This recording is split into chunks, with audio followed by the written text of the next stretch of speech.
Chairman F be are نے non filers کو 1 کروڑ روپے کی پراپرٹی خریدنے کی اجازت دے دی ہے۔ نان فائلرز کاروبار اور افراد کے خلاف ایف بی آر کے لین دین ٹرانزیکشنز پر پابندی کے اقدام سے متعلق آپ کو اپڈیٹ کر رہے ہیں۔ اسی سے متعلق مزید معلومات حاصل کریں گے۔ مدثر علی رانا اسلام آباد سے ہمارے ساتھ موجود ہیں۔ جی مدثر، کیا نئے فیصلے ہوئے؟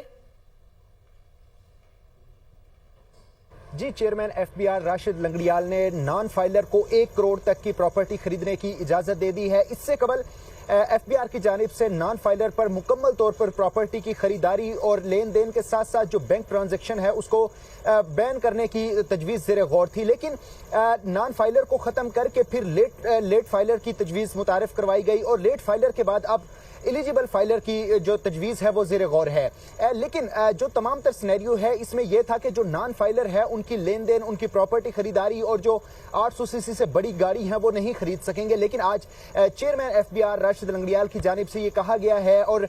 جو قومی اسمبلی کی قائمہ کمیٹی برائے خزانہ ہے اس میں یہ بتایا گیا ہے کہ اب نان فائلر 1 کروڑ تک کی جو پراپرٹی ہے وہ خرید سکیں گے، یعنی کہ ایف بی آر نے خود اجازت دے دی ہے کہ نان فائلر 1 کروڑ تک کی پراپرٹی خرید سکتے ہیں۔ قومی اسمبلی کی قائمہ کمیٹی برائے خزانہ اجلاس میں جو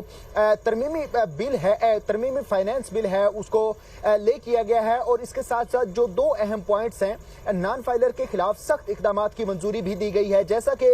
جو نان فائلرز کے کاروبار ہوں گے ان کو اب بینک اکاؤنٹ استعمال کرنے کی اجازت نہیں دی جائے گی۔ اگر ان کے بینک اکاؤنٹ میں تقریباً جو تنخواہوں کی مد میں اخراجات ہوں گے وہ ریلیز کرنے کی اجازت دی جائے گی۔ اس کے علاوہ جب تک وہ سیلز ٹیکس میں رجسٹرڈ نہیں ہوں گے نان فائلر کے کاروباروں کو اب چلنے کی اجازت نہیں دی جائے گی۔ اسی طرح ان پٹ اور آؤٹ پٹ کا جو ویلیو ایڈیشن ہے اس کے لیے automated risk management system FBR be آر کی جانب سے متعارف کروایا گیا ہے تاکہ جو ویلیو ایڈیشن ہو رہی ہے اس پر آؤٹ پٹ کا جو ٹیکس ہے اس کو بہتر طریقے سے اور منظم طریقے سے ایف بی آر کلیکٹ کر سکے۔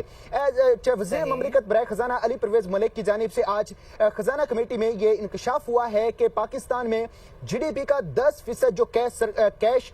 سرکولیشن میں ہے جو کہ دنیا میں دیگر ممالک کی نسبت سب سے زیادہ ہے۔ مدثر علی، بہت شکریہ، آپ نے تفصیل سے آگاہ کیا۔